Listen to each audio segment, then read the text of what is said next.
coração, feche os seus olhos. Senhor, meu Deus, meu Pai, nós somos gratos por essa maravilhosa graça. Temos consciência que só estamos aqui, podemos estar aqui, fazendo o que estamos fazendo, porque fomos resgatados, redimidos, perdoados, porque fomos salvos.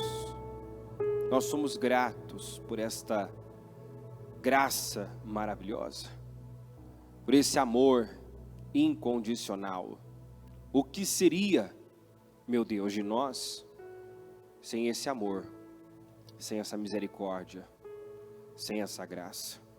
Peço ao Senhor perdão pelos erros e falhas, cada palavra, pensamento, sentimento, atitude que possa ter entristecido o Teu Espírito Santo. Perdoa, meu Pai, se uma vez resgatados, comprados com alto preço, preço de sangue, não temos vivido de forma totalmente rendida ao Senhor, mas ainda sendo guiado por sentimentos, vontades, desejos. Perdoa, Senhor.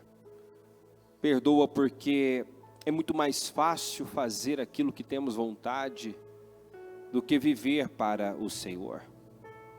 Não há oposição para se fazer aquilo que quer, que tem vontade de fazer. Não há guerra na carne, há guerra no espírito. E é por isso, meu Deus, que muitos desistem, porque viver segundo a carne é fácil, é cômodo, mas, Senhor, é uma vida frustrada, é uma vida sem realização. Na verdade, nem se pode ser chamado de vida, uma vida vivida segundo a carne, vivida para si mesmo. Inclusive aos teus olhos, quem vive assim está morto. Quem vive dessa maneira, sequer está vivo.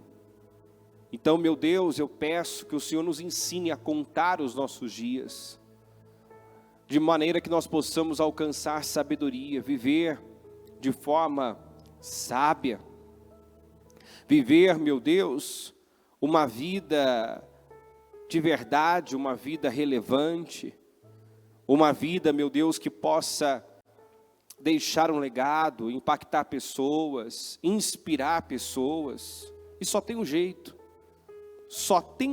de vivermos essa vida, que vai inspirar outras pessoas, deixar um legado para as próximas gerações, é vivendo para o Senhor, é colocando o Senhor no centro de tudo, no centro da nossa vida, é fazendo com que tudo gire em torno do Senhor, é fazendo com que cada palavra, atitude, escolha, honre e glorifique o Teu santo nome. Nos ajuda, Senhor, a viver dessa maneira.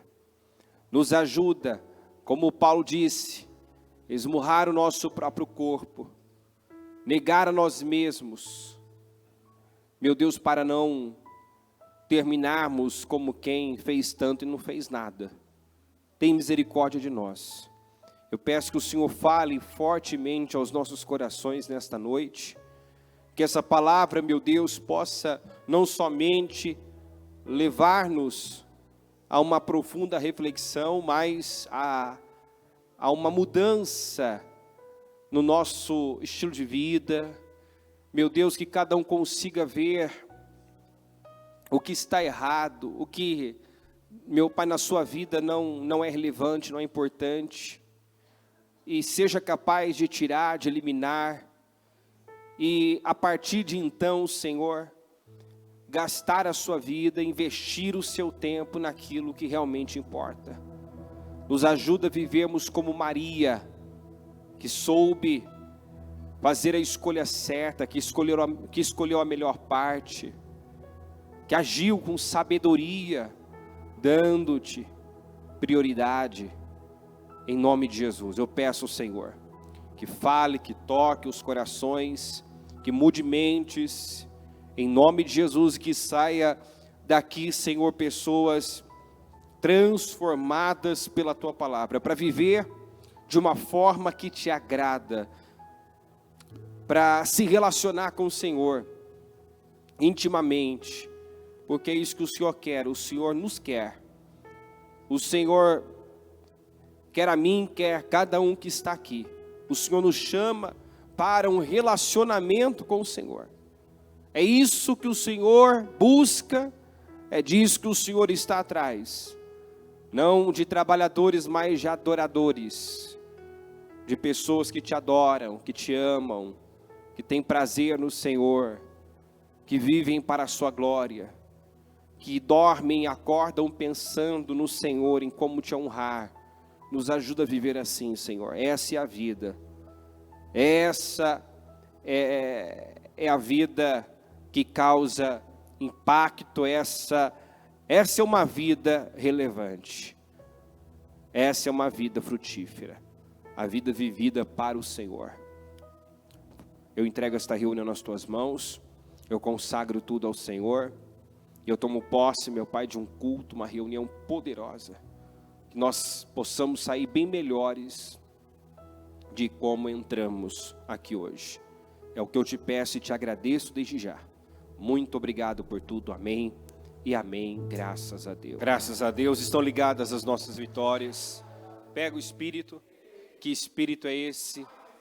Diga, eu bebo do Espírito, da palavra profética para 2022. 10 vezes mais, incomparável está sendo e terminará a minha vida neste ano. Amém? Graças a Deus, podem sentar por gentileza. Título desta mensagem: o princípio dos anos perdidos. Vamos falar a respeito.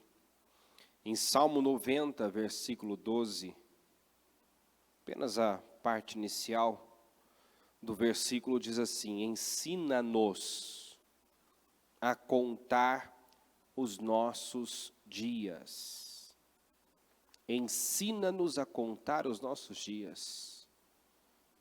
Será que sabemos dizer quantos anos da vida que é contada por Deus nós temos? Nós aprendemos um pouco sobre o sentido da genealogia de Caim e de Sete e o que isso significa para nós, para a nossa vida. Sete significa substituto e os seus descendentes representam aqueles que nasceram de Cristo. Ou seja, aqueles que têm os seus anos contabilizados.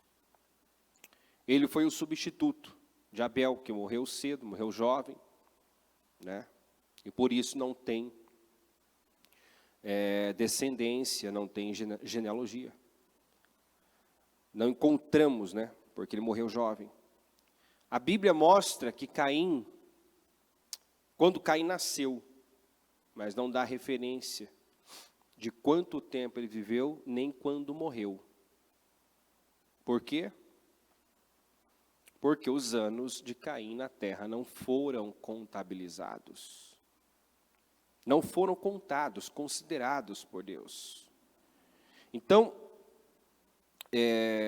Deus não leva em conta, Ele não considera os anos que não nascemos de novo, que vivemos para nós mesmos, que vivemos no pecado, na insensatez, sob o domínio do inimigo. Todo esse tempo é um tempo perdido, são anos perdidos, anos não contados. Os anos que vivemos separados de Deus pelo pecado. Os anos que vivemos longe, distante de Deus, distraídos com muitas coisas, com as nossas próprias vontades, desejos, são anos perdidos. Então uma pessoa pode trabalhar muito nesta vida, mas se o foco dela não for o reino de Deus, ela estará numa condição, aos olhos de Deus, de um desocupado. Um desocupado. Então, observe como a maneira como Deus enxerga as coisas é totalmente contrária à maneira como o mundo vê. Por exemplo, o mundo vê o viver com propósito, o viver para Deus, uma vida sem sentido. Essa vida onde nós negamos a nós mesmos, renunciamos nossas vontades. Na visão mundana, estamos perdendo a nossa vida, jogando a nossa vida fora. Não estamos aproveitando bem a nossa vida.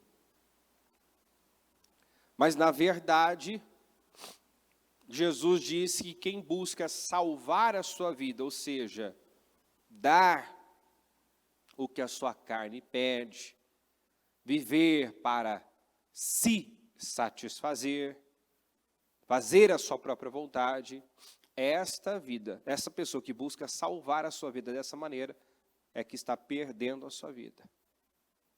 O Senhor vê como perda. O Senhor vê essas pessoas como desocupados. É interessante que na visão da Marta, a Maria, ela estava sendo folgada, né? Porque parou e deu atenção, deu prioridade ao Senhor Jesus. Então, a maneira como Marta viu aquilo, né, pelo que ela expressou ali, Senhor, o Senhor não vê que eu estou atarefada com tanto serviço, tenho tanta coisa para fazer, e a minha irmã está aí, né, sem fazer nada, me deixou com todo o serviço sozinha. Na visão da Marta, ela estava ocupada. A Maria, uma folgada, desocupada. Mas quando Jesus disse, Maria escolheu a melhor parte, e pelo texto que nós vamos ler mais à frente, você vai ver que desocupada era a Marta, que estava fazendo muitas coisas, mas não estava fazendo o que deveria fazer. Então você pode fazer muitas coisas, você pode trabalhar muito, e aos olhos de Deus, por não estar vivendo para o propósito da sua vida, para aquilo que você foi criado, gerado, você é um desocupado, você é como um homem morto, você é como um Caim. Caim fez muitas coisas que não foram consideradas, que não foram registradas. Também vou falar de Tera, pai de Abraão, que cronologicamente viveu mais anos do que Abraão. Viveu 205 anos, mas apenas alguns poucos versículos, 6 versículos, se não me engano, resumem a sua história. Ou seja, o que ele fez não foi relevante. O que ele realizou, a maneira como ele viveu, não impactou, não edificou vidas. Porque se as escolhas dele, se a maneira dele viver tivesse sido um estilo de vida, uma forma de viver que edificasse, o Senhor teria registrado suas escolhas, suas decisões, na verdade, o que ficou registrado acerca de Tera é uma escolha errada. Ele parou, ele desistiu, ele foi até um ponto e parou, foi até a fronteira e parou. Então, a única coisa que Tera nos ensina, o único exemplo que Tera é um exemplo a não ser seguido. A escolha que ele fez é a escolha que nós não devemos fazer, de não ir até o fim nas coisas, de começar um projeto, de sair de um lugar com destino a outro e parar no meio do caminho, não importa por qual motivo. Porque sempre que eu falo de Tera, eu falo dessa maneira, né? Se ele pudesse vir aqui justificar o porquê que ele parou em Harã, isso não mudaria a nossa visão, o nosso olhar para ele. Você não passaria a admirá-lo nem desejar a vida que ele viveu. Porque a vida dele e tudo, você é o resultado das suas escolhas, então, né, a vida irrelevante dele é resultado das escolhas, das decisões, da forma de viver fora de Deus, sem propósito. Então, o Senhor nos chama para uma grande vida. E a única forma de você ter uma grande vida é vivendo para Ele, para o propósito da sua vida, que é servi-lo, adorá-lo, honrá-lo em cada passo, da hora que você acorda, da hora que você vai dormir. Viver diferente disso é viver perdendo tempo. Escolhas, decisões feitas na carne, sem a direção de Deus, resultam em tempos perdidos, anos perdidos. Aqui em Êxodo 12, 1 e 2 diz assim, o Senhor disse a Moisés e a Arão no Egito, este deverá ser o primeiro mês do ano para vocês. O primeiro mês do ano para vocês.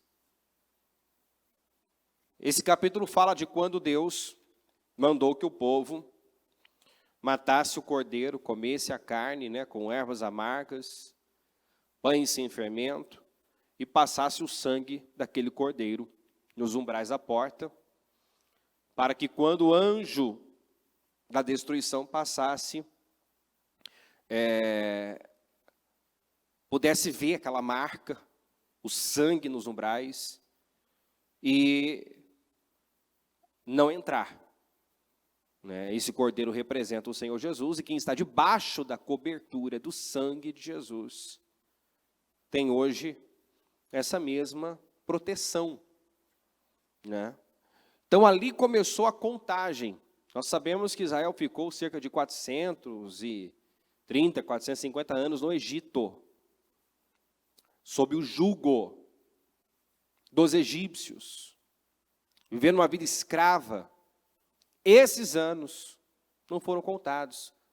O Senhor disse aqui que aquele deveria ser na saída, naquele mês em que eles saíram da escravidão, ali seria o primeiro mês do ano para eles.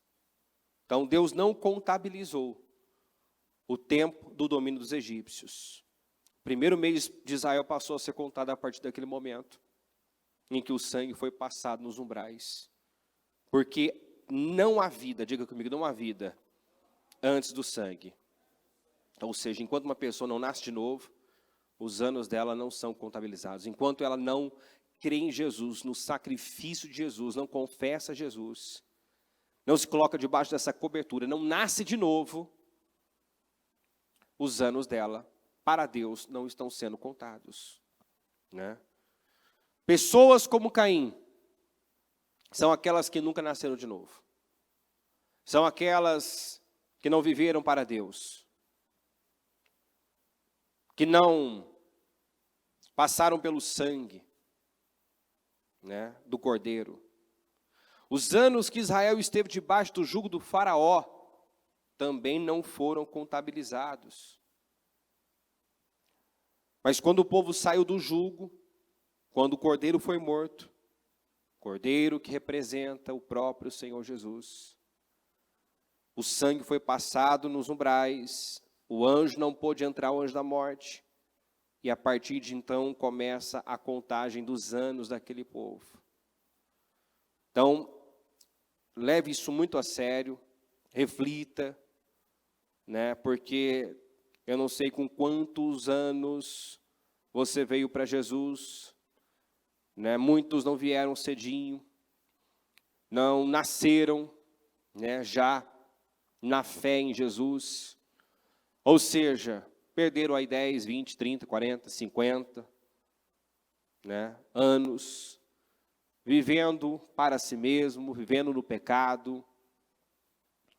Ou seja, talvez a pessoa tenha hoje 60 anos de idade, né, cronológica, mas de idade, anos espirituais, ela tem 1, 2, né, porque é um novo nascimento. Quando você crê em Jesus, você é feito nova criatura, as coisas velhas já passaram, então você se torna uma nova pessoa. É a partir dali que a sua vida conta para Deus.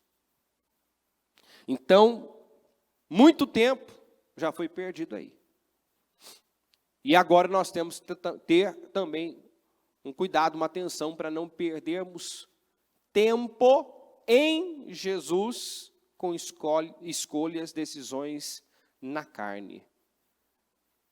Sendo guiado, levado, né, pela carne. Porque eu posso estar em Jesus e não ser guiado por Ele, pela palavra. Posso ter descido as águas, confessado Jesus, mas ainda não estar debaixo dessa autoridade, da maior autoridade que há sobre nós, que é a palavra de Deus. Porque a gente tem que entender uma coisa, não há guerra na carne. Você observe que quando é para fazer algo que alimenta a carne, sobra disposição, sobra energia, né? A pessoa não tem preguiça. Então não há oposição para dar à carne. Pelo contrário, há um incentivo, há um apoio.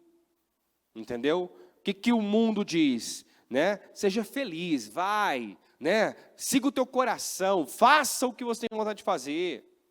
Viva a sua vida. Vende essa ideia de liberdade, que na verdade é escravidão, porque liberdade é poder dizer não, é quando você pode, porque tudo te é lícito, né? A vida é sua, você faz o que você quiser, mas você é tão livre que você diz não, você domina, você não é dominado por aquele desejo, dominado por aquela vontade, dominado por aquela tentação. Você é tão livre que você diz não, não vou fazer, não quero. Né? Então, liberdade é isso. Não é aquilo que o mundo vende. Né? Faça o que você quiser, porque você é livre. Se você faz tudo o que você quer, tem vontade de fazer, você é escravo do diabo. Você não está no controle. Não pense que o bispo fala muito, o bispo Murilo fala muito isso, não tem vácuo no mundo espiritual.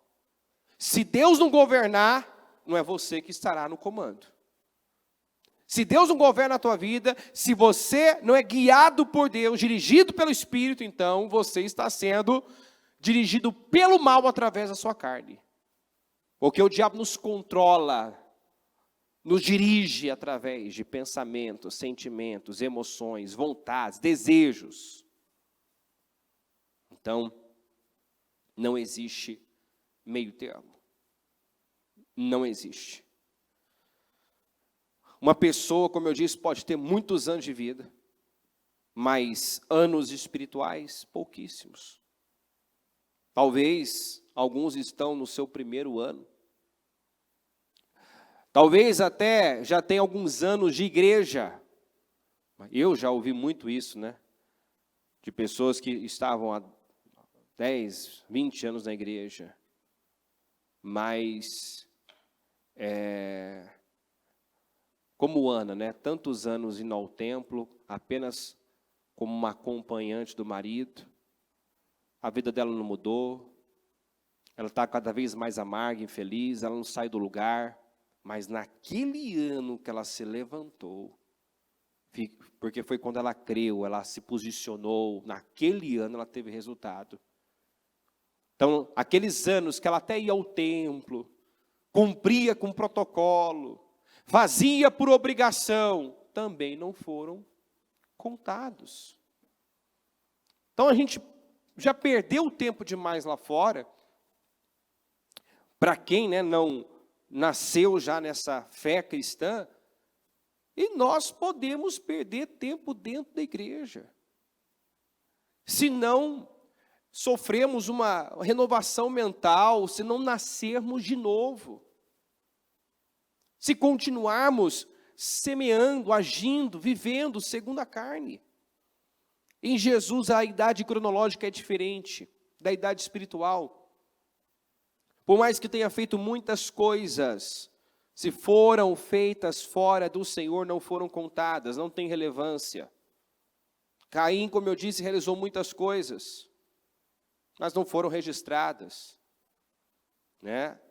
Terá viveu 205 anos, não tem história para contar. Não tem história para contar. 6 versículos resumem a sua história. Os 75 anos de Abraão antes, também não tem registro. A contagem para Abraão começou, né, lá em Gênesis 12, quando o Senhor falou com ele, dizendo, sai da tua casa, sai do meio dos seus parentes, sai da casa do teu pai, e vá para um lugar que eu vou te mostrar. Ali ele já tinha 75 anos, ali começa, né, a história do Abraão. A vida do Abraão aos olhos de Deus. Ali começa. Ele tinha 75 anos de idade, podemos dizer que ele tinha 1 ano de vida espiritual. Ali começou a sua caminhada. Vem aqui para Atos 13, 18. Preste bastante atenção nesse texto. E os aturou no deserto durante cerca de 40 anos. Ele destruiu 7 nações em Canaã, e deu a terra delas como herança ao seu povo. Tudo isso levou cerca de 450 anos. 450 anos. Depois disso, lhes deu juízes até o tempo do profeta Samuel, que liderou o povo por 40 anos, né? Então o povo pediu um rei, e Deus lhe deu Saul, filho de Quis, da tribo de Benjamim, que reinou 40 anos. Depois de rejeitar Saul, levantou-lhes Davi como rei, sobre quem testemunhou, encontrei Davi, filho de Jessé, homem segundo o meu coração. Ele fará tudo o que for da minha vontade. Então veja só, 450 anos. Foi o tempo que levou até a posse da terra, do êxodo, da saída até a posse da terra. Mais 40 de Samuel, mais 40 de Saul, mais 40 de Davi, totaliza 570 anos. Agora vamos aqui para Reis, 1 Reis 6:1. Então, nessa conta feita por Paulo em Atos, são 570 anos. 570. Aqui em Reis diz assim, 480 anos depois que os israelitas saíram do Egito. Quantos anos? 480 anos depois que os israelitas saíram do Egito. No 4º ano do reinado de Salomão, em Israel, no mês de Ziv, o 2º mês, ele começou a construir o templo do Senhor. Então ele começou a construir o templo do Senhor no 4º ano. O escritor aqui dá uma soma diferente da soma de Paulo. Se somarmos os 570 anos mais 3 anos, né? 570, por quê? 450, mais 40 de Samuel, mais 40 de Saul, mais 40 de Davi, né? E essa contagem vai até o início da construção do templo, que se deu no 4º ano de Salomão. Então, mais 3 anos. Dá um total aqui de 573 anos. Fica essa dúvida. Quem está errado? Onde está o erro? Quem errou? Né? É nesse ponto que entra o princípio dos anos perdidos. Todos começam a contagem a partir do êxodo, até o início da construção. Então, se você pega aí 573 menos esses 480 anos? São 93 anos que está faltando. Onde está esses 93 anos que não foram contabilizados? Vamos encontrar. Juízes 3:8, acendeu-se a ira do Senhor de tal forma contra Israel que ele os entregou nas mãos de Cuxã-Risataim, rei da Mesopotâmia, por quem os israelitas foram subjugados durante 8 anos. Juízes 3:14, os israelitas ficaram sob o domínio de Eglon, rei de Moabe, durante 18 anos. Aí segue. Juízes 4:1-3, depois da morte de Eude, mais uma vez os israelitas fizeram o que o Senhor reprova. Assim o Senhor os entregou nas mãos de Jabim, rei de Canaã, que reinava em Hazor. O comandante do seu exército era Sísera, que habitava em Harosete-Agoim. Os israelitas clamaram ao Senhor, porque Jabim, que tinha 900 carros de ferro, os havia oprimido cruelmente durante 20 anos. 6:1, de novo os israelitas fizeram o que o Senhor reprova, e durante 7 anos ele os entregou nas mãos dos midianitas. Juízes 13:1, os israelitas voltaram a fazer o que o Senhor reprova, e por isso o Senhor os entregou nas mãos dos filisteus durante 40 anos. Então, se nós somarmos esses anos em que Israel esteve sob o jugo de inimigos, nós encontramos esses 93 anos. Estão 8 anos nas mãos de Cuxã-Risataim, rei da Mesopotâmia, 18 nas mãos de Eglon, rei de Moabe, 20 sob domínio de Jabim, rei de Canaã, 7 nas mãos dos midianitas, 40 sob os filisteus, total 93 anos. Ou seja, esses anos não foram contabilizados pelo escritor em Reis. Deus não contabiliza esses anos sob o domínio dos inimigos. Foram anos perdidos da nação de Israel, porque desobedeceu, porque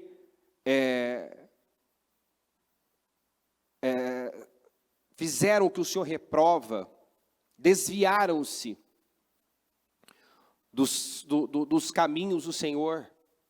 A nação que inicialmente dominou, subjugou, por entrar em rebelião, foi subjugada, foi dominada, foi escravizada, já na terra de Canaã, que aí fala desse tempo, que eu já não estou mais na escravidão, já não estou mais no Egito, entende? Os anos no Egito não foram contabilizados, os anos na terra, que eles foram subjugados por conta do pecado, de fazer o que o Senhor reprova, né, por se distraírem de Deus, também não foram contados. Então perderam tempo no Egito, perderam tempo na terra. Tem gente que já perdeu tempo no Egito, no mundo, e pelos desvios, agora já em Canaã, já em Jesus, também tem tido anos roubados, anos perdidos. Anos que não foram contabilizados pelo Senhor. Nós precisamos ter 2 nascimentos, o cronológico e o espiritual. O Senhor disse isso para Nicodemos: quem não nascer da água e do Espírito não pode entrar no reino de Deus. Quem é nascido da carne é carne. Mas quem nasce do Espírito é Espírito. Você precisa ter 2 nascimentos. Um você já teve. Já nasceu da carne. Agora precisa nascer do Espírito. Nascer de novo. As pessoas representadas por Caim são essas que nunca nasceram de novo. Que tiveram o nascimento menos importante, que é o nascimento da carne. Que não conta. Lamentavelmente, muitos cristãos ainda não nasceram de novo. Não têm um compromisso com Deus. Não levam a sua palavra a sério. Não têm responsabilidade. Estão vivendo uma vida sem relevância para Deus. Uma vida sem propósito. Uma vida semelhante à do Caim. Aos olhos de Deus, muitos estão como Caim, que estava lá, né, vivo, vivendo, mas para Deus era como um homem morto. Um homem morto, porque estava fazendo coisas, estava vivendo a sua vida, e tudo que ele fazia não tinha importância para Deus. Esse tempo sob o domínio do mal não é contado. Esse tempo vivido para si mesmo, para o pecado, é um tempo perdido. É um tempo roubado. Os únicos anos que são contabilizados são aqueles que nós vivemos para Deus, para o reino dele. São os anos em que nós vivemos integralmente para ele. Então, aqui nós temos claramente esse princípio dos anos perdidos. Esses 93 anos mostram, né, esse princípio. Deus não conta, Deus não considera. Por um lado é bom, porque quando há arrependimento, você zera a sua vida, não é mesmo? Deus não leva em consideração o tempo da ignorância. Você zera a sua vida, você recebe uma nova chance, uma nova oportunidade. Você nasce de novo, nova vida. Eis que tudo novo se fez. Então, isso é maravilhoso por um lado. Mas, imaginar que de toda a sua vida, de lá, quantos anos você tem? Eu tenho 30 em alguns, né? Não vou, né? Já passei da casa dos 30. Imaginar que desses 30, talvez, metade, menos da metade, porque eu posso estar aqui até envolvido com as coisas de Deus, fazendo a obra de Deus,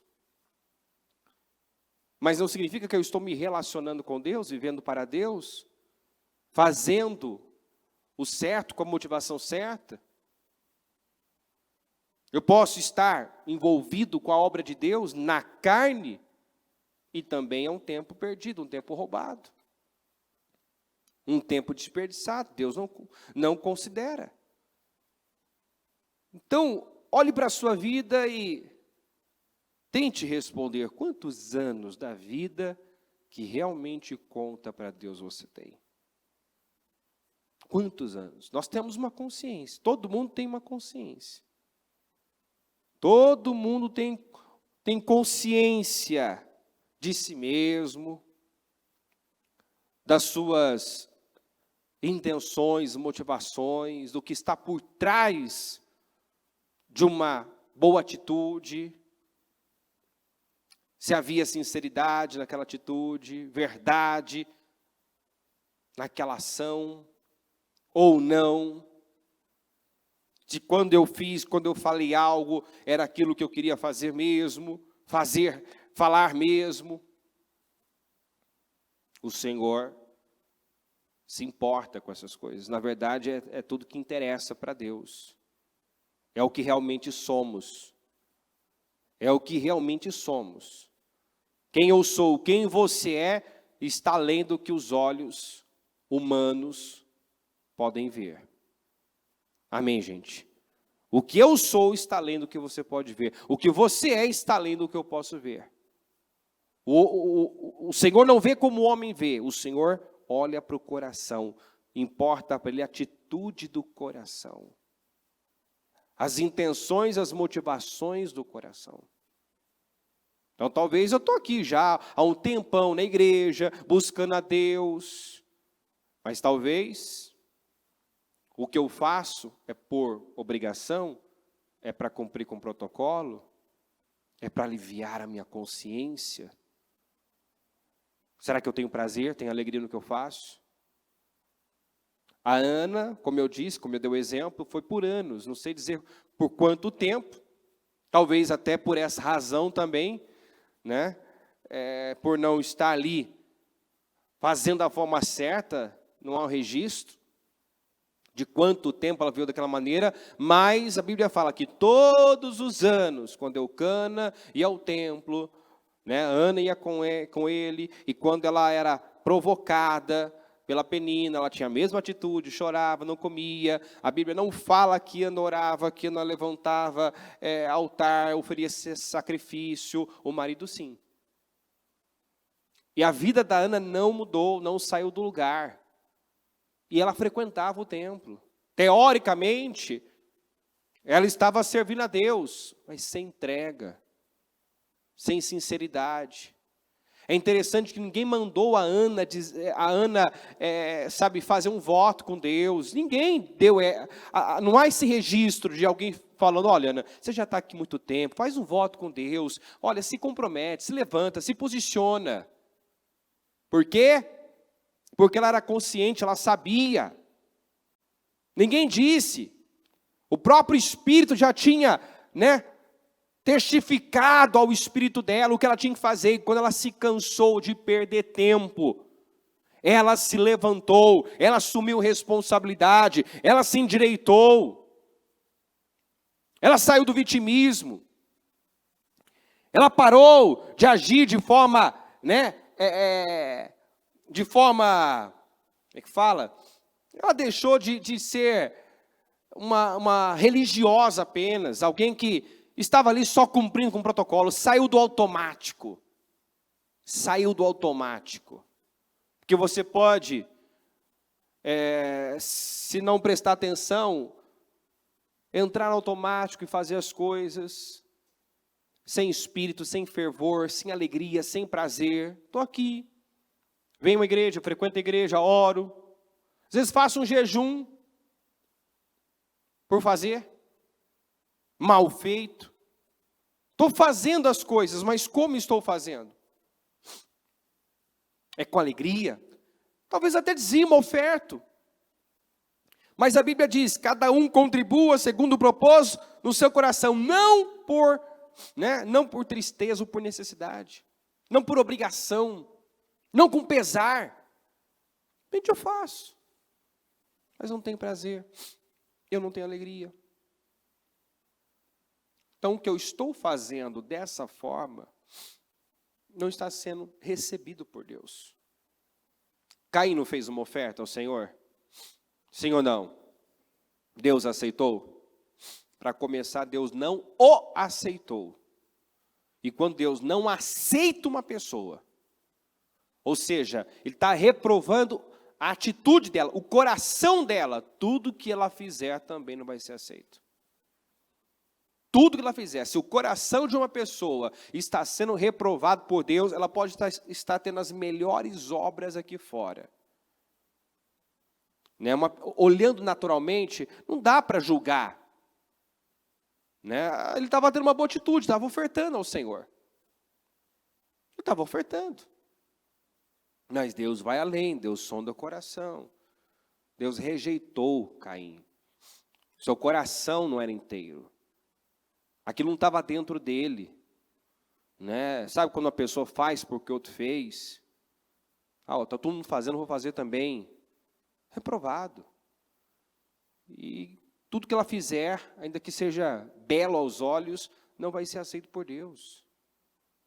Então nós temos que levar isso muito a sério. E nos tornarmos uma peça só. Sermos inteiros em Deus. Olha só, 1 Coríntios 3:1. Irmãos, não pude falar a vocês como espirituais, mas como a carnais, como a crianças em Cristo.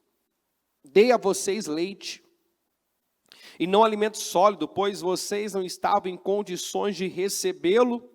De fato, vocês ainda não estão em condições, porque ainda são carnais. Porque visto que há inveja e divisão entre vocês, não estão sendo carnais e agindo como mundanos? Aqui nós vemos a decepção de Paulo em relação à igreja de Corinto. Deixando claro para esta igreja que havia mais a ser entregue. Diga, Deus tem mais para mim. Diga, Deus tem muito mais. Diga, Deus tem mais do que eu tenho pedido, do que eu tenho imaginado. A questão, eu creio que essa palavra que responde muita gente. Por que que eu não estou vivendo mais em Deus? Será que Deus não tem mais para mim? Ele tem infinitamente mais. Mas Paulo estava decepcionado com a igreja de Corinto. Por quê?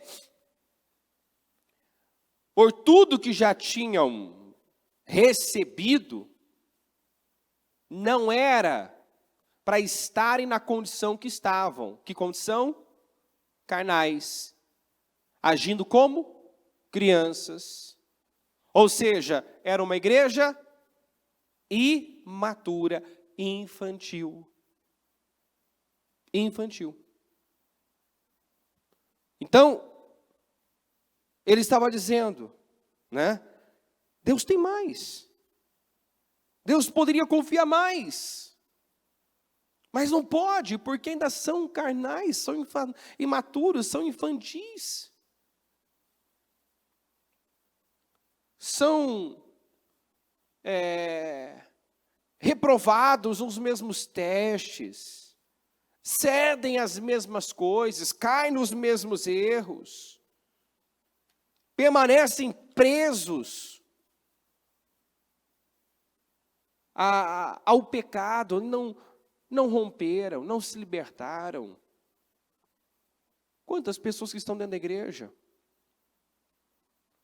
sonhando, aguardando o vinho novo, mas ele é odre velho. Ele não se colocou como odre vinho novo, a mente não foi renovada. Ele não foi liberto ainda. Ele é escravo do pecado. Ele tem mente dividida. Ele tem coração dobre. Ele não está inteiro em Deus. Ele ainda quer o melhor dos dois mundos, ele se divide. O que acontece com essa pessoa? Se frustra. Perde oportunidades, perde tempo, perde vida, porque tempo é vida. Paulo disse,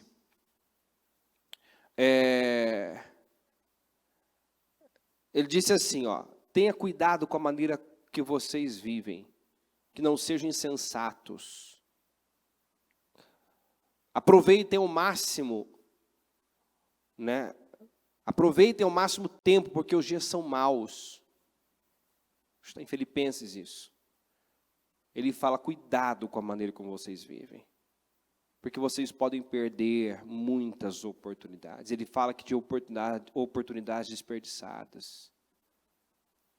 Oportunidades desperdiçadas. Quantos que perderam inúmeras oportunidades esse ano?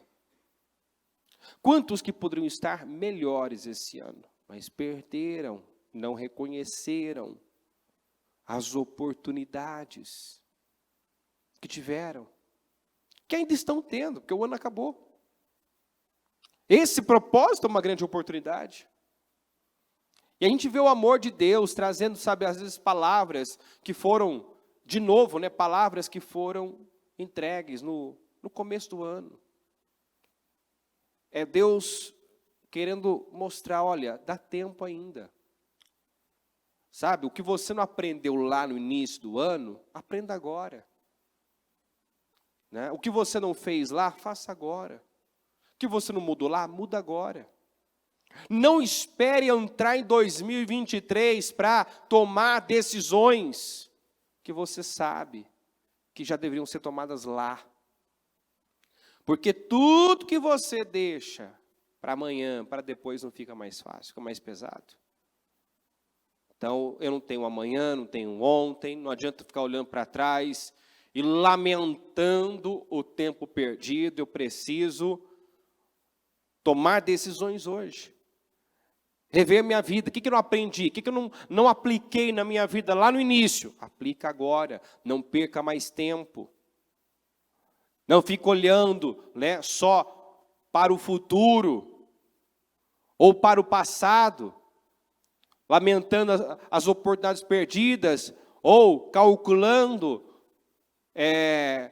o preço para reverter resultados, fruto de escolhas erradas. Foca no hoje, começa a plantar boa semente hoje. Pare de perder tempo. João também fala para não perdermos aquilo pelo qual trabalhamos tanto. Que às vezes a pessoa, para conquistar, para atingir um resultado, ela se esforça, ela se dedica, ela trabalha por aquilo. Mas faz igualzinho o povo de Israel. Foram anos para tomar posse da terra. E depois, na terra, já conquistada, começaram a ser subjugados. Começaram a ser dominados. Porque deixaram de fazer o que fizeram para conquistar. Não mantiveram. Se desviaram.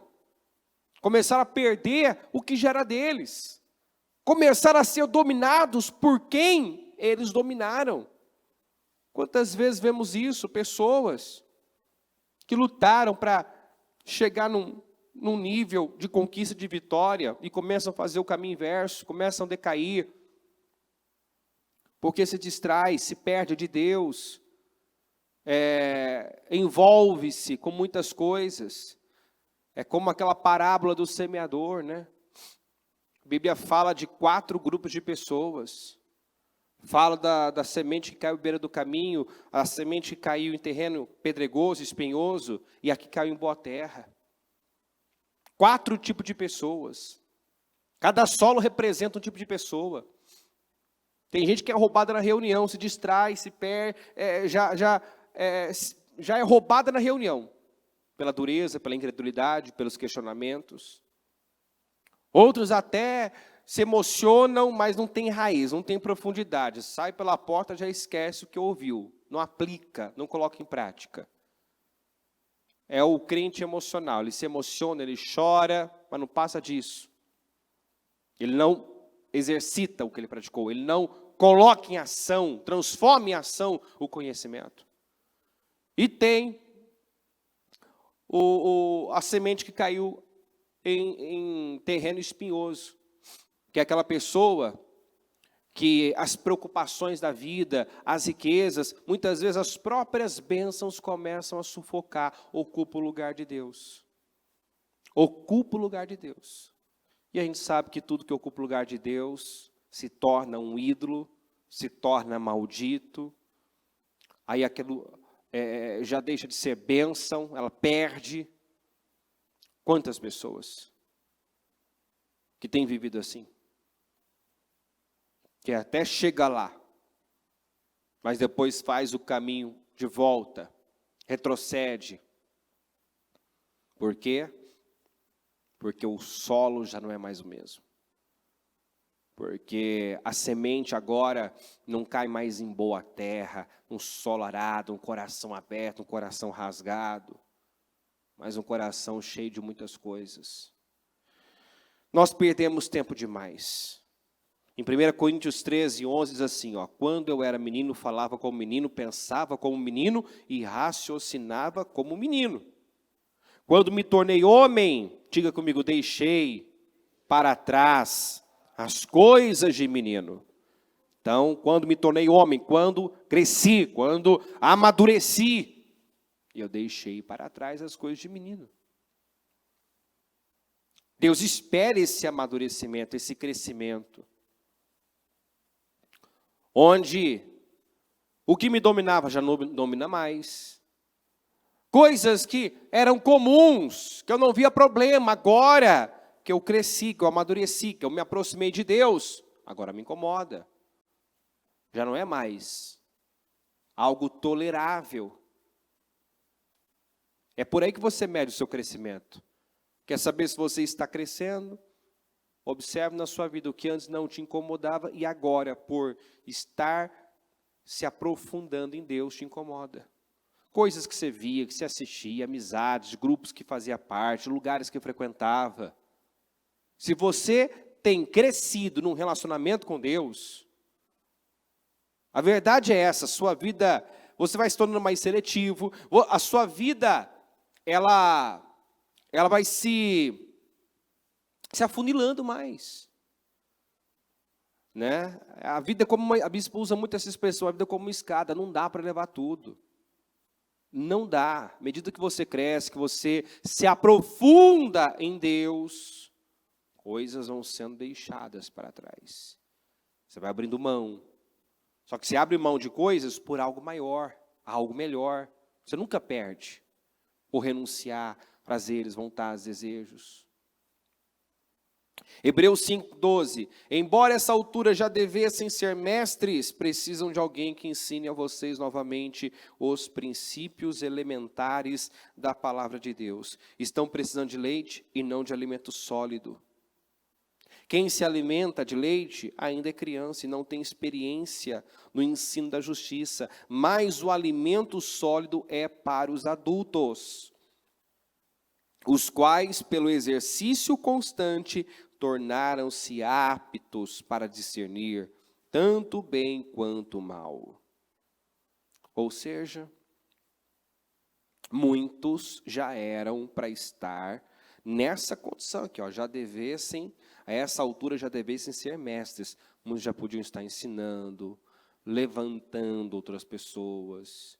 Eu nunca esqueço uma pessoa que uma vez eu fui visitar, e que estava lá toda sentida, sensibilizada, ofendida, porque ela acabou se afastando da igreja, acho que nem era da nossa igreja, e ela disse, ninguém ligou para mim, ninguém foi atrás de mim, ninguém. A princípio eu falei, infelizmente, né? Acontece, né? Não deveria ser assim, tal.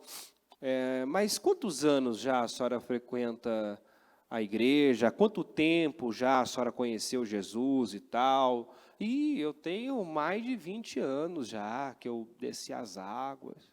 Aí eu falei, bom, a senhora já tem todo esse tempo de igreja. Será que não era para a senhora estar fazendo um trabalho que só está esperando que alguém faça? Não era para a senhora estar ligando, indo atrás de pessoas, levantando pessoas? 20 anos de igreja, já não ouviu, já não aprendeu o suficiente para agora dar, levar, ajudar? Você está aí ofendida, colocando em risco a sua salvação, porque você saiu da igreja, a senhora sabe que não tem outro caminho, né? Eu sei. A senhora sabe que Jesus é o único caminho, né? Eu sei. Então, você está esperando que alguém faça, a senhora devia estar fazendo. Só está colocando a sua vida em risco, a sua salvação em risco por bobagem. Ofendida porque ninguém te ligou. Ofendida porque ninguém veio atrás da senhora. Ou seja, eu falei dessa maneira porque eu não estava diante de um bebezinho na fé. De alguém que chegou agora.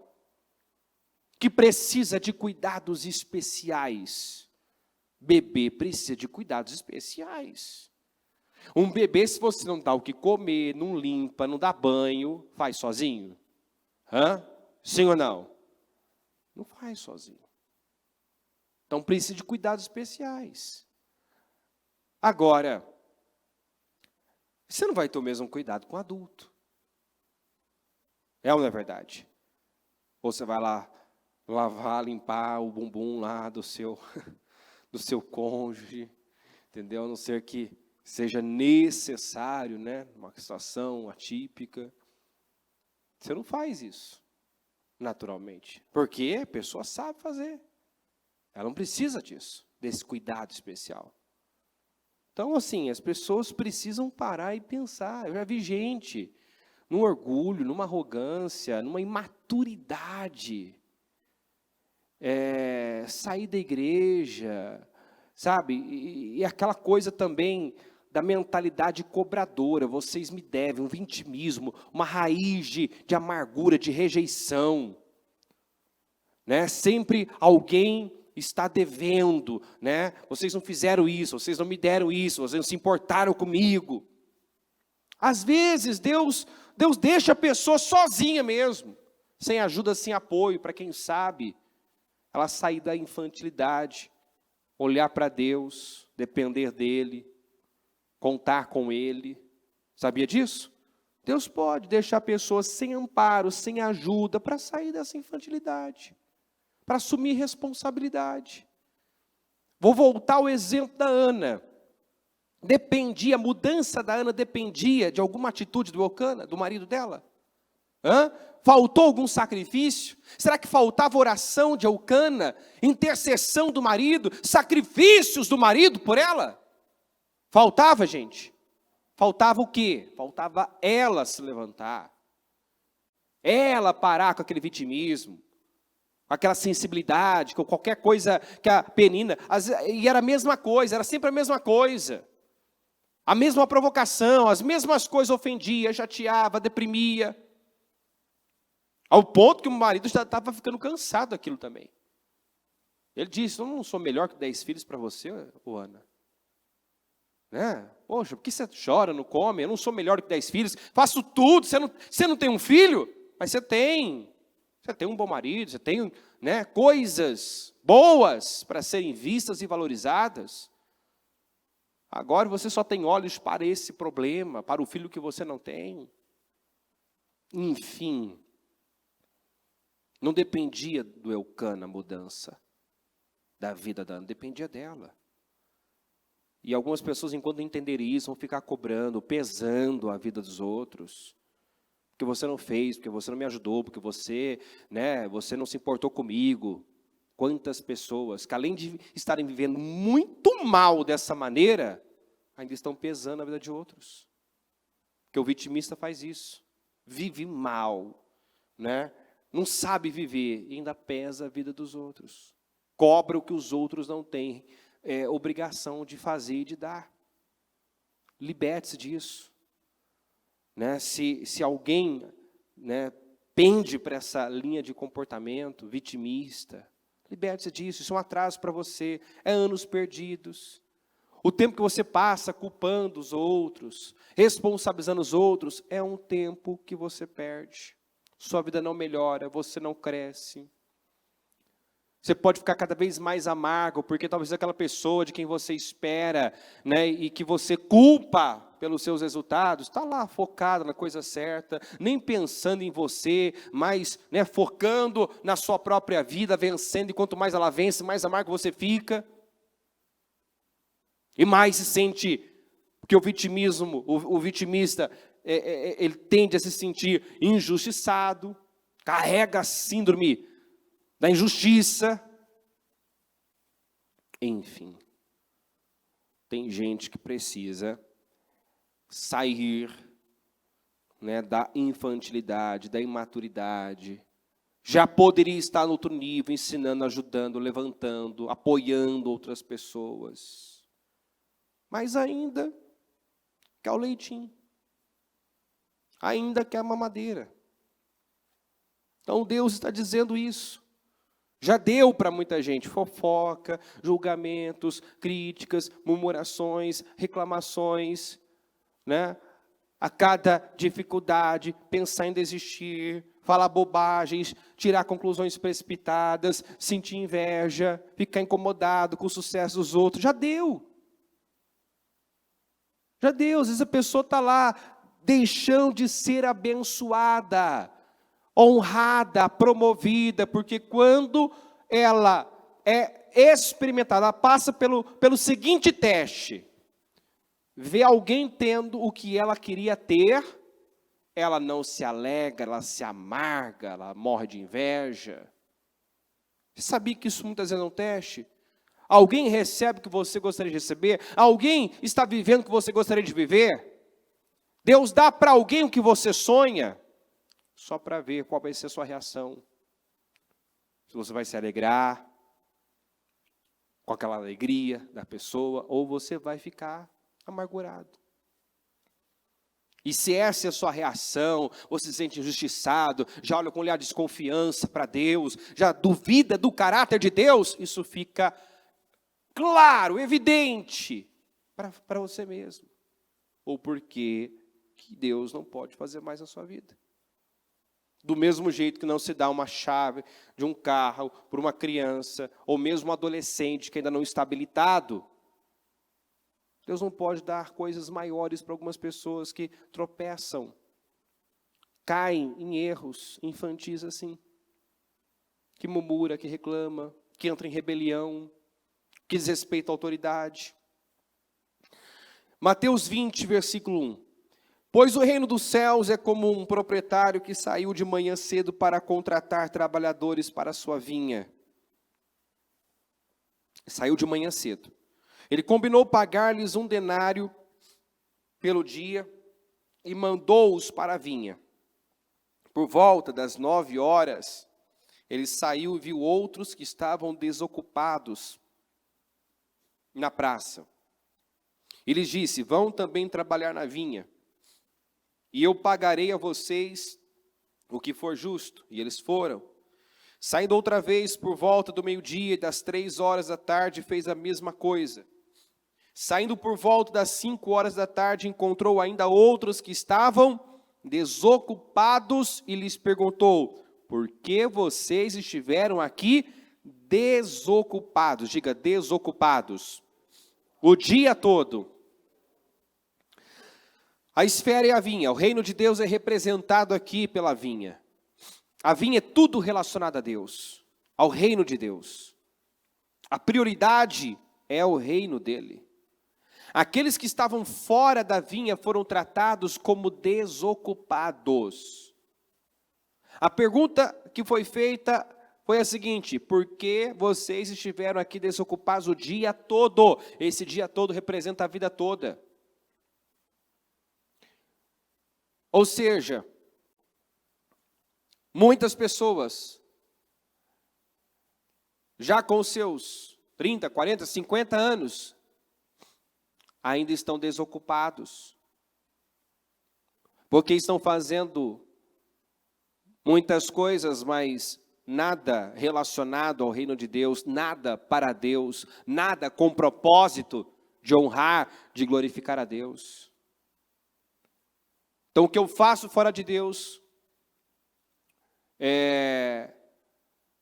o que eu construo para mim mesmo, para a minha glória,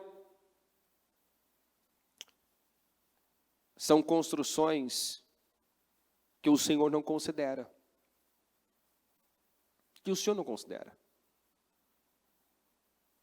É tempo perdido, são anos jogados fora. A vinha aqui é Jesus. Jesus tem que ser o centro. Nós não sabemos quais eram as funções de cada um deles. O que cada um foi contratado ali para fazer naquela vinha. Que cada um tem um chamado, um propósito. Nós não fomos feitos em série, mas tudo que fizermos, o que fizermos, deve ser feito para agradar a Deus, para honrá-lo, para glorificá-lo. Se essa não é a intenção, se essa não é a motivação, se eu abro uma empresa, se eu ambiciono o crescimento dela, se eu ambiciono prosperidade financeira, tem que ter um propósito por trás. Senão, para que eu estou, trabalhando por isso? Qual o propósito? Tem que ter um propósito.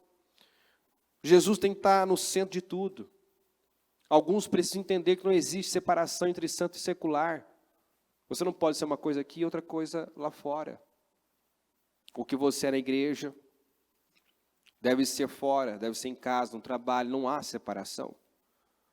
Eu não louvo, não adoro o Senhor apenas na igreja. Eu louvo, eu adoro a Ele em tudo que eu faço. Da hora que levanto até a hora que vou dormir. Nós devemos adorar a Deus, honrar a Deus. Se relacionar com as pessoas, no trabalho, na escola. O mundo não aceita isso, mas isso é um princípio bíblico. A coisa mais importante que existe são os anos que você serve a Deus. Dedica-se à vinha, ao reino dele. Os anos, a coisa mais importante são os anos que você serve a Deus. Que você se dedica ao reino dele. E como eu disse, não basta estar envolvido com a obra do Senhor. há um versículo que tem que estremecer todos nós, principalmente aqueles que já estão, né, envolvidos com a obra do Senhor.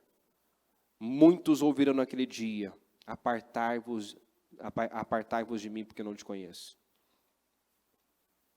E não vão ficar sem entender e vão argumentar: mas Senhor, eu preguei, eu evangelizei, eu fiz, né, trabalhos sociais, eu fiz tantas coisas, como assim eu não te conheço? Então você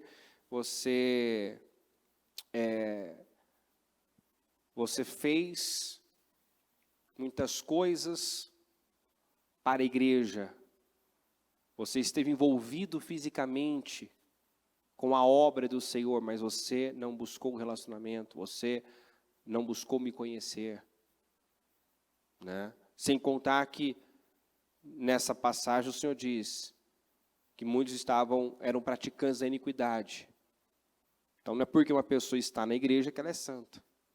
Ela pode estar na igreja sendo um praticante do pecado, está em iniquidade, ou seja, praticando o pecado. Porque pecador, todos nós somos, nós erramos. Mas os nossos erros devem ser acidentais, não intencionais, não propositais. Quando a Bíblia fala de iniquidade, fala de alguém que sabe que é errado e está fazendo.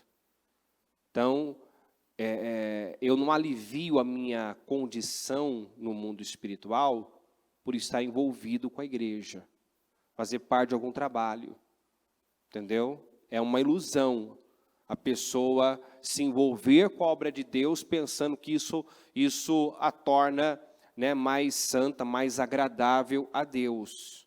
Se você é um praticante da iniquidade, se você sabe de algo que o Senhor já pontuou para você através da palavra, isso não está certo. Pode até ser pequeno aos seus olhos, mas pequeno não é insignificante. Lida com isso, trata isso, elimina isso.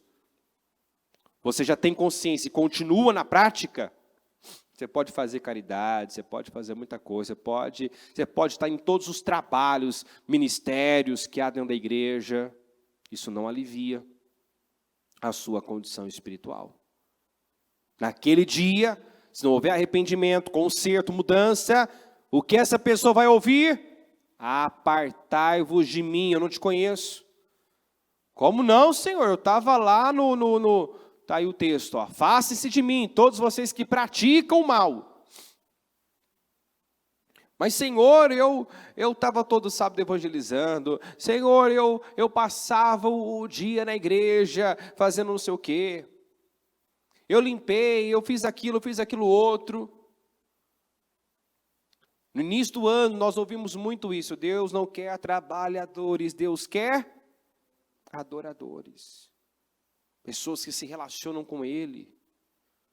Nos últimos dias a bispa tem orado sobre isso, tem pedido isso para a igreja. Senhor, dá o dom da fome.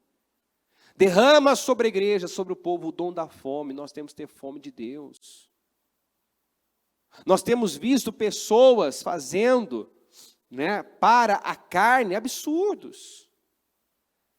Como eu disse, não há oposição, não há guerra, sobra disposição para aquilo que é agradável à carne, para aquilo que é da zona de interesse dela.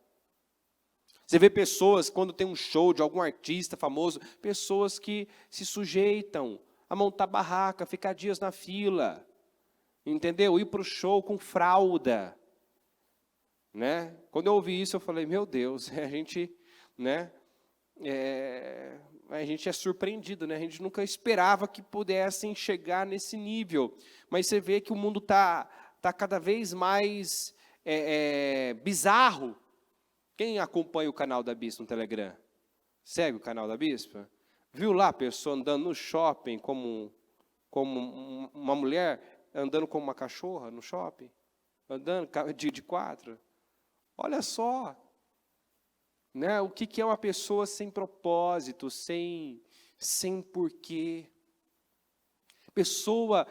Nós somos feitos à imagem e semelhança de Deus, eu quero me parecer como um cachorro, eu me visto como um cachorro, eu me submeto a andar de quatro num shopping. Olha só o tamanho do vazio dessa pessoa. Por que ela quer? Porque ela se submete a isso para chamar atenção, para existir. A pessoa quer existir, ela quer chamar atenção. É um grito desesperado, olhem para mim. Vou andar de 4, que agora, entendeu? Vou vestir de cachorro para que alguém me veja. Isso é vazio. Isso é desespero. Sem felicidade. Entendeu? Mas você vê que as pessoas, para o bizarro, para a carne, topa tudo, faz qualquer coisa. Né? Não tem preguiça, não. Veste fralda para ir no shopping. Para ir no show, perdão. Para ficar lá, né, aguardando, não posso nem ir no banheiro, quero pegar o melhor lugar.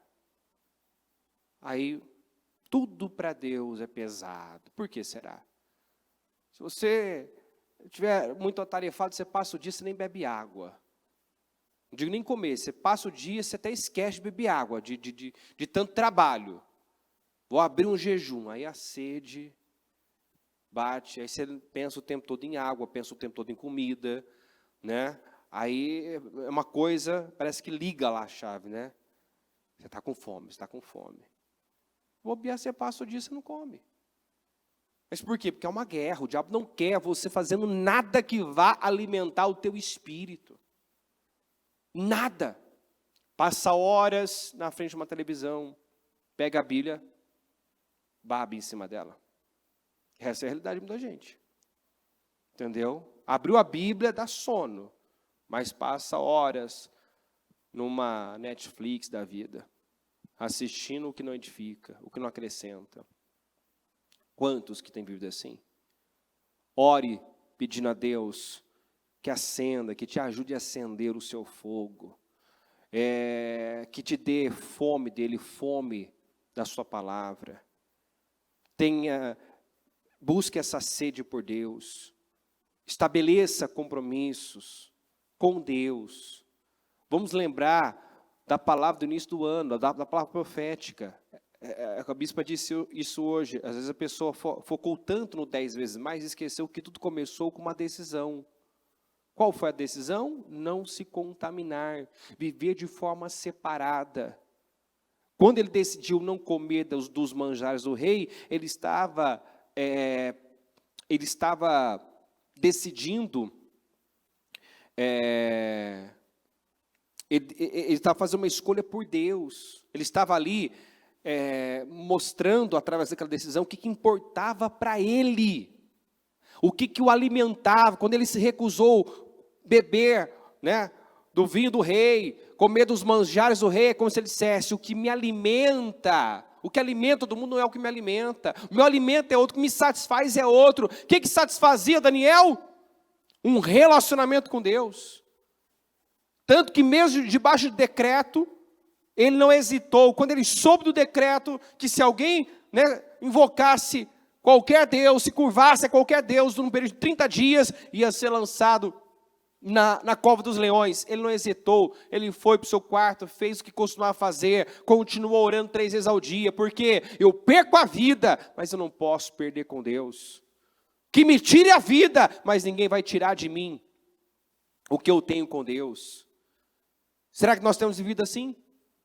Ou será que estamos, né, seguindo o curso da maioria, vivendo nessa correria, fazendo tantas coisas que às vezes nem sequer estão sendo contadas, consideradas por Deus, coisas às vezes na obra, você está fazendo tanta coisa na obra, quanto tempo você gasta ali com Deus?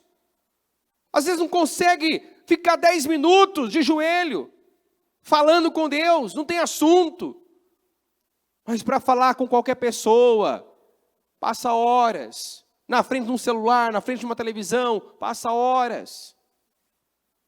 Quantos que precisam urgentemente rever a sua vida? Como Paulo disse, cuidado com a maneira como vocês vivem.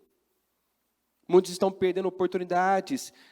Essa palavra vem para deixar claro que alguns já podiam ser mestres, já podiam estar no outro nível, já podiam estar vivendo coisas maiores, a mais a ser entregue. Mas como? Se ainda são carnais, infantis e imaturos.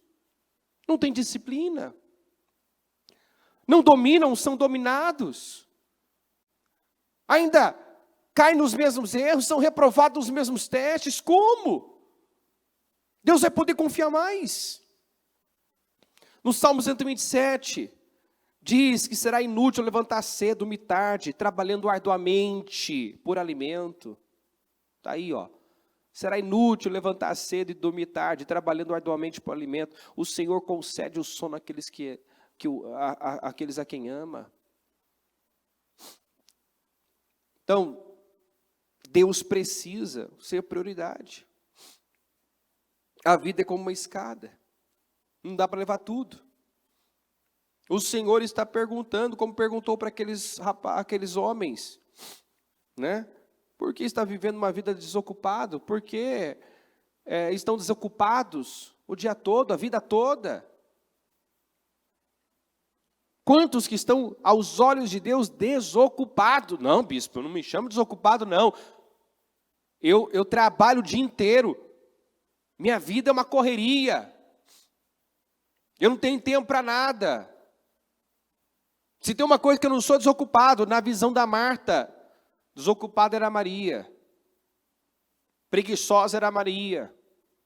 Quem estava perdendo o tempo era Maria. Na visão da Marta, ela estava ali, ó, né? Ganhando tempo. Não posso perder tempo. Tem que trabalhar, tem que trabalhar, tem que trabalhar. Tem que fazer. Tem que fazer. E fazer, e fazer, e fazer. E não está chegando a lugar nenhum. Nesse modo de viver, muitos estão cansados, frustrados. Porque você só ganha tempo quando você investe tempo e gasta tempo com Deus. Aí você ganha tempo. Você ganha tempo quando você investe tempo num relacionamento com Deus. Não veja como desperdício que você faz para Deus. Essa é a visão do mundo. Fazer para Deus, gastar tempo com Deus. É tido como coisa banal, perda de tempo, loucura, fanatismo. Se for preciso, né, o Senhor nos incentiva, né, a sempre ir para mais. Mas se for preciso, tenha menos, ganhe menos dinheiro, tenha menos amigos, né, trabalhe menos, baixe o seu padrão de vida. Não, mas eu quero muito. Se não for para conciliar bem, mantendo Cristo no centro, mantendo o seu relacionamento com Deus como prioridade, é preferível. Não tem que ser assim. Ninguém foi chamado para viver a vida do Lázaro.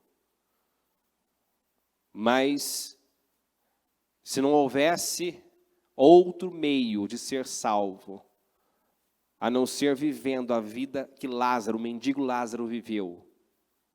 Lembra a passagem do Lázaro do rico? O rico foi para o inferno. O Lázaro, que era o mendigo da história, que viveu miseravelmente, foi salvo. Mas quando foi salvo, encontrou-se com Abraão. E a vida que Abraão teve foi bem diferente da vida do Lázaro. Mas se não houvesse outro meio, para ser salvo tem que viver miseravelmente. Não pode, né? Não pode viver no luxo, não pode ter bens, não pode ter riqueza. Viva a vida do Lázaro. Né? Porque o que são 100 anos perto da eternidade. Mas nós sabemos que há uma outra possibilidade. Eu posso ter a vida que Abraão teve. Abraão foi riquíssimo, foi abençoado, foi salvo. Então, é possível conciliar. Mas, se eu não for capaz, se for para comprometer a minha salvação, o que é mais importante, então tenha menos, faça menos. Baixe o seu padrão de vida, corte, elimine coisas, tira de você. Mas não tira de Deus, não tira do seu relacionamento com Deus. Não cometa essa loucura, eu tenho que fazer alguns cortes na minha vida. Aí a pessoa, né, começa a diminuir frequência em culto, como se isso fosse o problema. Aí estou apertado financeiramente. Ao invés dela cortar a Netflix da vida dela, cortar, né, aquele plano exagerado de celular, né, com internet, que às vezes ela nem consome tudo. Até porque alguns precisam consumir menos mesmo, consumir mais a Bíblia. a pessoa tira de Deus, oferta menos, vem menos para a igreja, como se isso fosse o problema. É aqui que, né, a hemorragia está quieta, aqui que está saindo além do que deveria sair. Não, corta de você, não corta de Deus. Quem está entendendo a mensagem? Corta de você, não corta de Deus, não. Não faça isso. Em Deus você cresce. Lá em Coríntios diz, sede firmes, constantes, sempre abundantes na obra do Senhor. Você cresce em Deus, você faz mais para Deus. Você investe mais em Deus, investe mais financeiramente, investe mais tempo em Deus. Não menos. Não menos. Atos 7, versículo 2 assim, a isso ele respondeu, irmãos e pais, ouçam-me. O Deus glorioso apareceu a Abraão, nosso pai, estando ele ainda na Mesopotâmia, antes de morar em Harã. Ele disse, saia da sua terra e do meio dos seus parentes e vá para a terra que eu lhe mostrarei. Então ele saiu da terra dos caldeus e se estabeleceu em Harã. Depois da morte de seu pai, Deus o trouxe a essa terra onde vocês agora vivem. Abraão seguiu seu pai, foi até a fronteira. Terá não quis, ir adiante, parou em Harã. É conhecido como o homem que parou na fronteira. Deus havia falado para sair do meio dos parentes e ir para a terra que lhe mostraria. Mas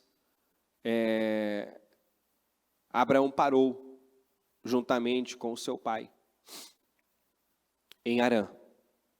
Cristãos de fronteira que vão até um ponto, depois param, acomodam-se, perdem tempo. Abraão perdeu tempo. Não sei dizer quanto tempo ficou parado em Harã com seu pai. Mas sabemos que a vida dele, a história dele começa, a história espiritual começa a ser contada quando ele saiu de Harã e foi para o lugar que Deus mandou, que Deus direcionou. Então foram 75 anos também perdidos para Abraão. A história espiritual dele passou a ser contada quando ele saiu de Harã e foi para Canaã. Harã é aquele lugar confortável, sem pressão, sem dificuldade. Um lugar onde você não cresce, não amadurece, não avança. Não é lugar para cristão. Se tem uma coisa que a palavra de Deus jamais vai nos deixar conformados, acomodados. Se você estiver ouvindo a palavra de Deus, uma palavra revelada, ela sempre vai te instigar, te pressionar, a crescer, a melhorar. Porque nós estamos numa jornada que tem que ser progressiva. Nós estamos numa caminhada rumo à estatura do varão perfeito. Então, Harã não é lugar para você. Entendeu? Aquele lugar, cômodo, confortável. Um lugar onde o evangelho que é pregado não te pressiona, não te impulsiona para mais. Talvez seja como Harã. E Deus nos manda sair de Harã. E ir para onde a fé vai ser exigida, desenvolvida e trabalhada. Deus nos quer crescendo. Deus nos quer evoluindo. Deus não nos quer acomodados, conformados, confortáveis. A palavra de Deus não nos deixa confortáveis. Ela nos pressiona a crescer. Partiu Abrão como lhe ordenara o Senhor e Ló foi com ele. Abrão tinha 75 anos quando saiu de Harã. 75 anos. Aí começa a história de Abraão. Então, os dias que nós vivemos no cativeiro, no Egito, debaixo do jugo do pecado, foram anos perdidos. Os anos que nós vivemos sem uma estabilidade, uma consistência, né? Esses desvios, esses tempos fora de Deus, na carne, também são anos perdidos. Anos perdidos às vezes na igreja, que a pessoa está dentro da igreja, mas não está ouvindo a Deus. Está dentro da igreja, mas perdeu a sensibilidade, entrou no automático, né? Está ouvindo a palavra, mas está sendo levada pelas suas vontades, emoções. Tem consciência, mas faz o oposto. São anos perdidos, anos roubados, anos não contados. E o Senhor não quer que nós percamos mais tempo. O Senhor não quer que você perca tempo, atrase a sua vida, o que Deus tem para você, por conta de maturidade, de infantilidade, de repetição de erros, de ficar no lugar que não te cabe mais. Deus não quer que você seja mais roubado, perca mais tempo, perca mais vida. Em Deuteronômio 1, 2, diz assim, em 11 dias se vai de Horebe a Cades Barneia pelo caminho dos montes de Seir, em 11 dias. Israel saiu do Egito e em 11 dias podia estar na terra prometida. Mas, o que aconteceu? Deuteronômio 2,14, passaram-se 38 anos entre a época em que partimos de Cades Barneia e a nossa travessia do vale de Zered, período no qual pereceu do acampamento toda aquela geração de homens de guerra, conforme o Senhor havia jurado. A mão do Senhor caiu sobre eles e, por fim, os eliminou completamente do acampamento. Então, em 11 dias... eles levaram 2 anos para chegar na terra, na fronteira, né, onde os espias foram enviados, e quando voltaram com o relatório, espalharam o relatório negativo, se recusaram a entrar, falaram novamente, pela 1000ª vez, que o Senhor havia tirado eles do Egito para morrer no deserto, e foi quando Deus disse, basta, agora o portal fechou. E aí se passaram mais 38 anos, andando em círculos, perdendo tempo, perambulando no deserto, até aquele grupo original que saiu do Egito, morrer, perecer, aqueles homens de guerra. E os seus filhos, os que nasceram no deserto, nesse período, foram os que entraram. Então, olha só quanto tempo roubado, perdido, né? De atraso, em 11 dias.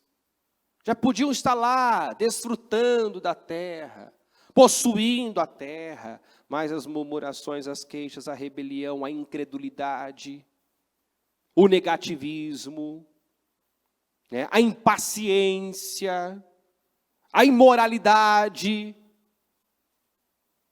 atrasou, e não só atrasou, né, levou muitos a perecerem, muitos. Foi um povo ingrato, reclamava de tudo. Em Salmos 84:10 diz, porque vale mais um dia nos teus átrios do que em outra parte 1000. Preferiria estar à porta da casa do meu Deus, habitar nas tendas da impiedade.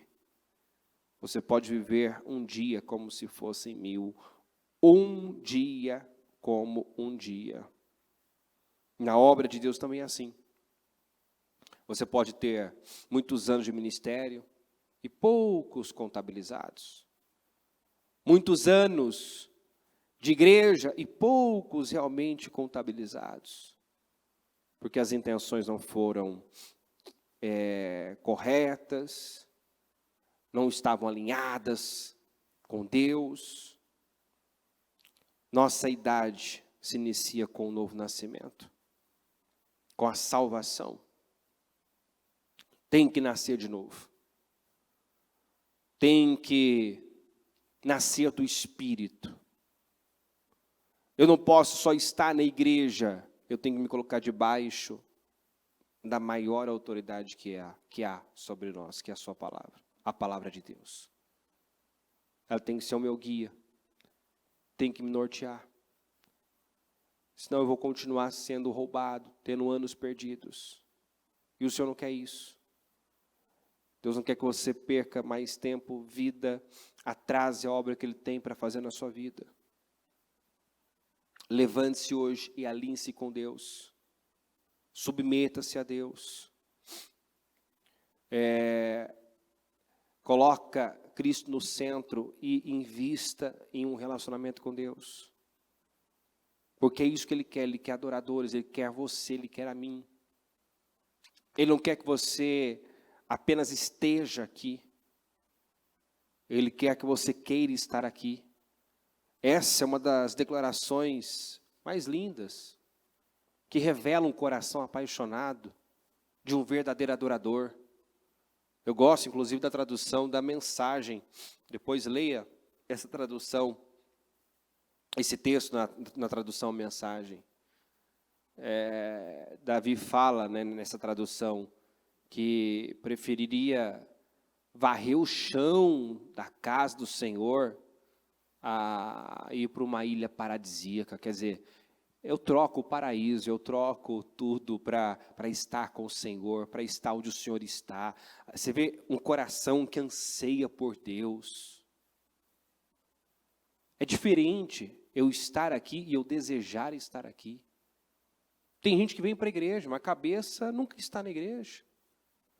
Tem gente que é igual o filho pródigo, que está na casa do pai, mas assim, contando as horas, os minutos para se ver longe, né? Esperando o momento oportuno para cair fora. Né? O filho pródigo, quando recebeu a sua herança, pediu sua herança, que era o mesmo de dizer, né, porque os filhos só recebiam a herança quando os pais morriam. Então era a mesma coisa de dizer, eu quero que o senhor morra. Quer dizer, ali ele mostrou desprezo pelo pai. Né, que valor o pai tinha, quer dizer, nenhum valor. Não, ele não se importava que o pai morresse, ele queria a herança dele, queria sair da casa do pai. E a Bíblia fala que não muito tempo depois que ele pegou a herança, ele foi para um lugar bem distante.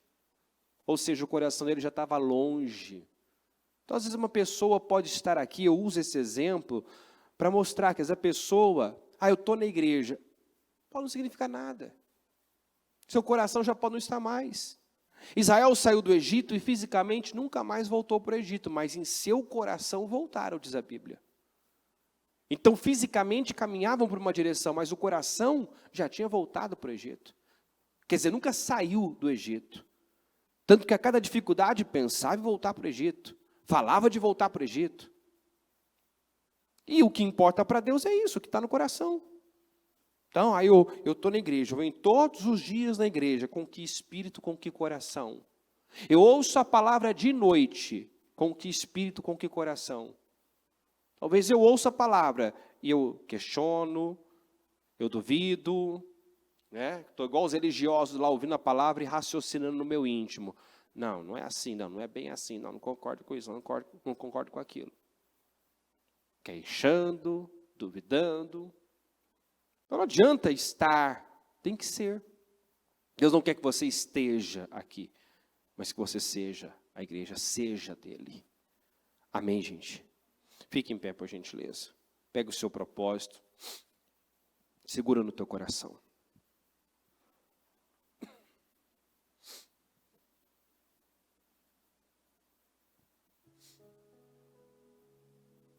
O motivo pelo qual a vida de muitos não flui, não caminha, não prospera porque ainda estão na carne. É o que Paulo disse para Corinto, para a igreja de Corinto. Tem tanto para ser dito, entregue, feito, confiado a vocês. mas ainda são carnais, não estão em condições de receber, porque ainda são carnais. Vocês ainda não estão em condições de receber, porque ainda são carnais. Não pude falar a vocês como espirituais, mas como a carnais, como a crianças em Cristo. Dei a vocês leite no alimento sólido, quer dizer, tem coisa melhor para ser entregue. Tem alimento sólido.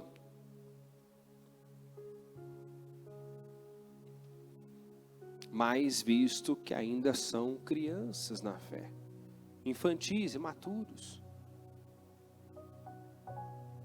não pude falar como espirituais. Paulo estava decepcionado com aquela igreja, porque já podiam ser mestres, já podiam estar no outro nível, pelo tanto que já haviam recebido. Faça hoje uma risca no chão e decida que você não vai mais ser roubado, perder tempo, desperdiçar a sua vida. Comece a fazer cortes na sua vida. A visão de Deus de uma pessoa que está fazendo muito,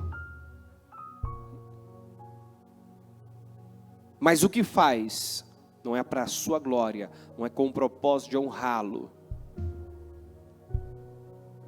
Fazendo muito e não tem tempo para Ele, é um desocupado. Essa é a visão de Deus, é um desocupado. Está fazendo tanto e vai terminar como que não fez nada. Não está me honrando, não está me glorificando.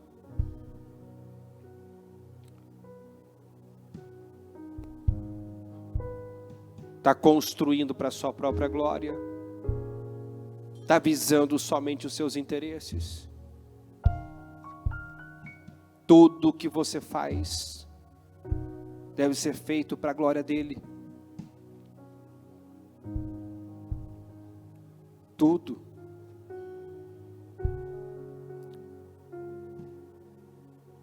Se algo chega na sua vida e tira de Deus, isso não é bênção.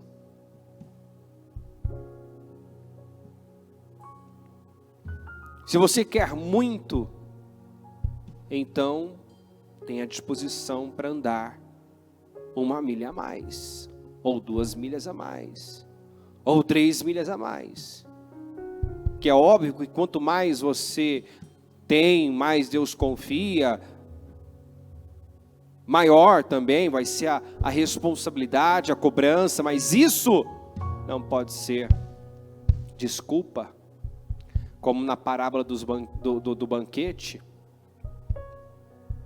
os convidados que já tinham lugar reservado começaram a apresentar desculpas. Eu não posso ir ao banquete porque eu casei. Não posso ir ao banquete porque eu comprei uma junta de bois. Não posso ir ao banquete porque comprei uma propriedade. O banquete representa o reino de Deus, a salvação, a vida com Deus. O dono do banquete, que representa o Senhor, ficou irado com aquilo. Não aceitou aquelas desculpas. E mandou ir atrás dos cegos, dos aleijados, dos problemáticos. Porque infelizmente é assim, às vezes a pessoa só dá prioridade ao que realmente importa quando está na condição de cego, aleijado, pobre. Quando não tem no que se agarrar. Quando está perdido, não tem com quem contar, no que se agarrar, aí ela dá prioridade a Deus. Não tem que ser assim, não deve ser assim. Não busque a Deus no desespero. Não deixe para buscar a Deus seriamente, somente quando você se encontrar em aflição, em desespero. Busque a Deus sempre, como se estivesse em desespero. Se você já esteve desesperado, você sabe muito bem como é que você buscou a Deus nesse momento da sua vida. Quem já esteve diante de algo que só Deus podia livrar, socorrer, você sabe a disposição que você teve, o quanto você se derramou na presença dEle. Não espere algo semelhante, algo do tipo acontecer, para Deus conseguir de você esse mesmo fervor, essa mesma dedicação. Tenha hoje, tenha agora. Se você perdeu a sua fome, peça a Deus: Senhor, me dá o dom da fome, aumenta a minha fome. Eu não quero viver uma vida sem sentido, sem propósito, irrelevante. Eu não quero terminar os meus dias como quem fez tanto e não fez nada, como quem não produziu de verdade. Eu não quero, Senhor, viver uma vida egoísta, autocentrada. Eu não quero viver para mim mesmo, porque isso não é vida. Essa vida, esse estilo de vida não satisfaz. É só você olhar para fora, olha para o mundo, olha para essas pessoas, olha para esse mundo hedonista que tem colocado o homem no centro. É o que me importa, é o que me agrada. Eu tenho que ver o que é melhor para mim. É como o mundo vive. Tem que ver o que é melhor para mim. Quer dizer, eu no centro, a minha vontade. Você não sabe o que é melhor para você. Deus é que sabe. Deus é quem sabe o que é melhor para nós. Não vá pela sua cabeça. Não confie na sua própria sabedoria, diz a Bíblia. Não seja sábio aos seus próprios olhos. Reconheça a Deus em todos os seus caminhos. Dependa dEle. Em nome de Jesus, tome a decisão aqui que você vai ser um adorador, que você vai investir tempo num relacionamento com Deus. E se você percebe que há um ataque, há uma opressão maligna para impedir você de desenvolver um relacionamento com Deus, levante-se agora e rejeite essa opressão. Você que percebe uma apatia, uma fraqueza, um sono, uma moleza, todas as vezes que para orar, para ler a Bíblia, é um cansaço, muitas vezes é tanta correria, que você passa o dia, faz 1000 coisas e não faz o que deveria fazer. Não gasta um tempo de qualidade com Deus, se debruçando sobre a palavra, meditando na palavra. Vamos, isso é espiritual. Você precisa olhar para isso como algo espiritual. Pare de aceitar essa mentira: eu não tenho tempo, minha vida é corrida, eu trabalho muito, eu estudo, eu faço faculdade, a minha vida é corrida. Liberte-se dessa pressão, porque eu tenho que fazer, eu tenho que correr atrás. Pare de viver como Marta. Você precisa construir um relacionamento com Deus, e você pode hoje, agora, tomar essa decisão. Eu vou tirar de mim, vou trabalhar menos, vou cortar isso, vou cortar aquilo outro, e eu vou me dedicar a um relacionamento com Deus, porque eu quero conhecê-lo, eu quero me aprofundar nele. Dentre tantas coisas que você não aceita levar para 2023, coloca no teu impresso depois, no seu pedido depois: eu não aceito entrar em 2023 sem um relacionamento íntimo com Deus, sem conhecer a Deus intimamente, sem nascer de novo. Eu quero nascer de novo, Senhor. Eu quero nascer de novo. Senhor, meu Deus, meu Pai, eu oro nesse momento, pedindo que essa palavra esteja, meu Pai, mexendo profundamente com cada um.